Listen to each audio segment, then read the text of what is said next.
बिहार को प्रगति के पथ पर ले जाने के लिए माननीय मुख्यमंत्री नीतीश कुमार जी ने हमेशा उच्च लक्ष्य निर्धारित किए हैं। उनके दूरदर्शी नेतृत्व की ही देन है कि आज पूरे देश में बिहार की चर्चा पूर्वी भारत का अगला आईटी हब बनने की हो रही है। नीतीश कुमार जी के नेतृत्व में आज बिहार डिजिटल परिवर्तन में महत्वपूर्ण भूमिका निभा रहा है। राज्य का विजन भी देश के डिजिटल इंडिया के उद्देश्य के अनुरूप नजर आता है। ई गवर्नेंस और सुशासन के बिहार के दृष्टिकोण के साथ साथ ई गवर्नेंस ने निवेशकों के लिए आईटी क्षेत्र में निवेश करने के लिए नए दरवाजे खोले हैं। नई दिल्ली के इंडिया हैबिटेट सेंटर में भारत सरकार के इलेक्ट्रॉनिक्स एवं सूचना प्रौद्योगिकी मंत्रालय के द्वारा आजादी का अमृत महोत्सव समारोह 29 और 30 नवंबर को आयोजित किया गया। इस अमृत महोत्सव में बिहार सरकार का सूचना प्रौद्योगिकी विभाग भी प्रतिभागी बना। सूचना प्रौद्योगिकी विभाग की ओर से इस आयोजन में भाग लेने के पीछे व्यापक विचार ई गवर्नेंस और सुशासन के संबंध में बिहार की उपलब्धियों को प्रदर्शित करना रहा। यह बिहार के आईटी क्षेत्र में विकास का महत्वपूर्ण कारक बनेगा।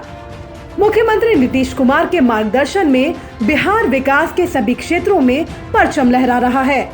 वास्तव में बिहार जीडीपी विकास दर के मामले में शीर्ष प्रदर्शन करने वाले राज्यों में से एक है।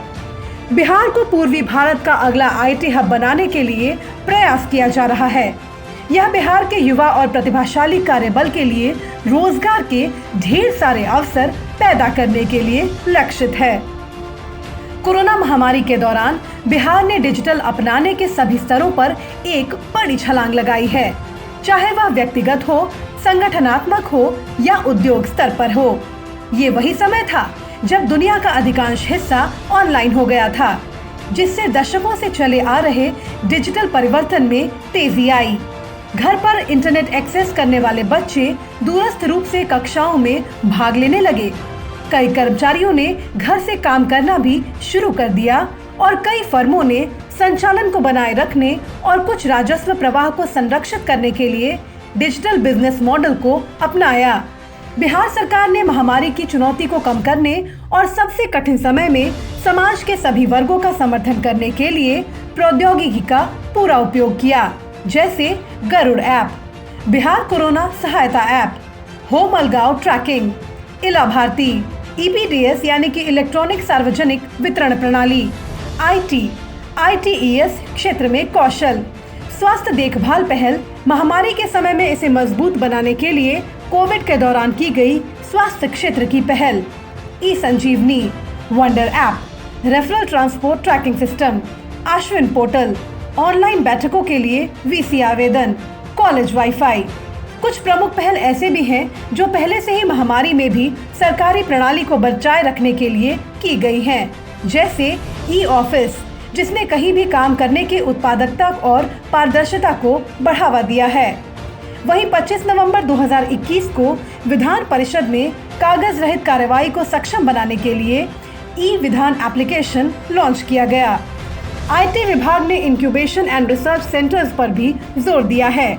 आईटी विभाग ने प्रारंभिक योजना यानी कि आईओटी के हिस्से के रूप में artificial intelligence, data science, cyber सुरक्षा और साइबर फोरेंसिक और इंटरनेट ऑफ थिंग्स के क्षेत्र में अनुसंधान और विकास शुरू करने के लिए सीडैक को वित्त पोषित किया है। आईटी विभाग ने पटना, बक्सर और मुजफ्फरपुर में प्रशिक्षण केंद्र खोलकर क्षमता निर्माण बढ़ाने के लिए नाइलिट को वित्त पोषित किया है। आईटी विभाग ने इंक्यूबेशन समर्थन के लिए आईआईटी पटना को भी वित्त पोषित किया है। इसी तरह जैसा कि बिहार कृषि संचालित राज्य है, बिहार जल्द ही प्रौद्योगिकी के नवीन उपयोग द्वारा कृषि उत्पादकता बढ़ाने के लिए एक एग्री सीओई खोलेगा। बिहार सरकार राज्य में निवेश को प्रोत्साहित करने के लिए बहुआयामी दृष्टिकोण के साथ काम करके सूचना प्रौद्योगिकी के क्षेत्र में प्रगतिशील कदम उठा रही है।